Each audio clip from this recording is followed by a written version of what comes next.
It's Jonathan Agatha here for Pro Boxing Fans, joined by Ben Shalom after Chris Billam-Smith wins by a knockout of the year contender. Ben, first of all, how you doing? You a bit ill, right? I was ill, but luckily got better for tonight. And what a night! What a night, and what a knockout to end a great night. And the fans here, everyone that's been here knows why we come here. And they were in from 5 o'clock. You saw the queues outside the BIC, and then 7 o'clock.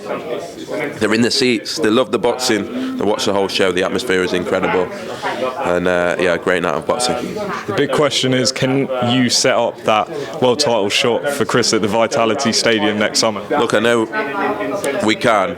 I actually would love to see the Richard Riakporhe fight. However, Chris will want a world title. What I can say is we'll definitely be at the stadium next year for the biggest fight of his career.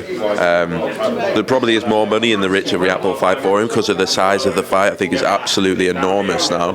However, as I say, he wants a world title, and we can make that happen, no problem. Caroline Dubois breezed past her opponent in the first round. What are you going to do with her? She told me the other day that she wants world titles next year.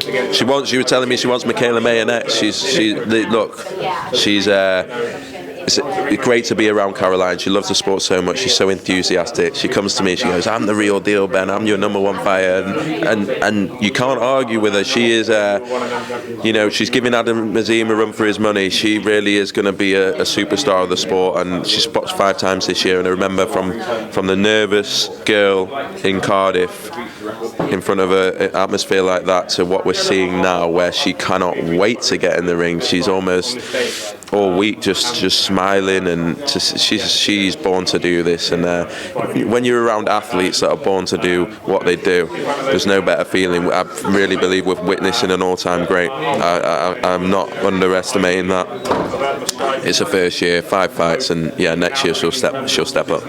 Ben, just whilst I've got you here, just a few questions to ask you. Obviously, you got the Eubank Smith card, your first one in January. There was some rumours, or some people saying online, that Martin Bakole rejected a fight with Michael Hunter for the undercard. Is that true? And if so, could Michael still be on the card? I think, to be honest, Martin, I think it was talked about quite late, in fairness to Martin Bakole. I think he'd be happy with that fight, as with Michael. But I think it was quite late when it got put to him. The undercard will be announced on Tuesday, so I won't say anything more. But it's a big card for a big night in Manchester. See, we haven't seen Hughie Fury out for a while. Is there a chance him and Joseph Parker, two of your heavyweights, get it on for a rematch? Look, I think Hughie's ill, and we said that a few months ago. That's still the case. I'll catch up with Peter and Mick, I'm sure, in the next month or two, and see where that's at. Savannah Marshall said, I think today, that she's activated her rematch clause to fight Claressa Shields. Shields said that it doesn't happen in the UK. What would you say? I would say let's see what happens. We've actually not decided.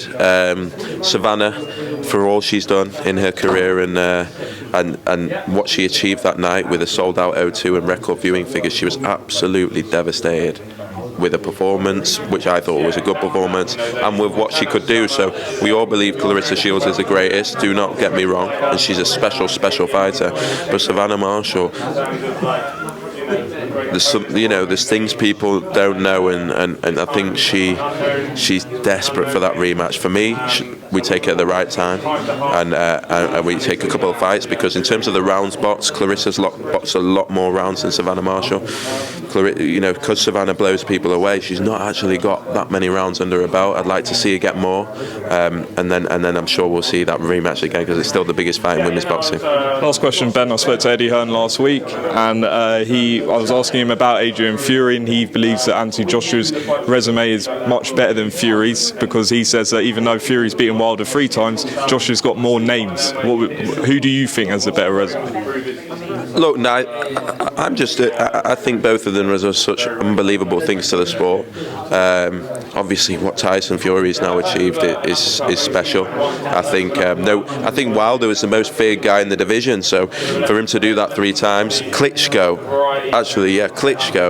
informed Klitschko. It's the first time I think I've actually heard that.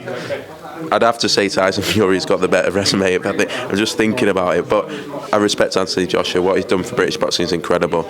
But at the moment, obviously, Tyson Fury is the man. Ben, appreciate your time. See you next year. Cheers, mate. Thank you.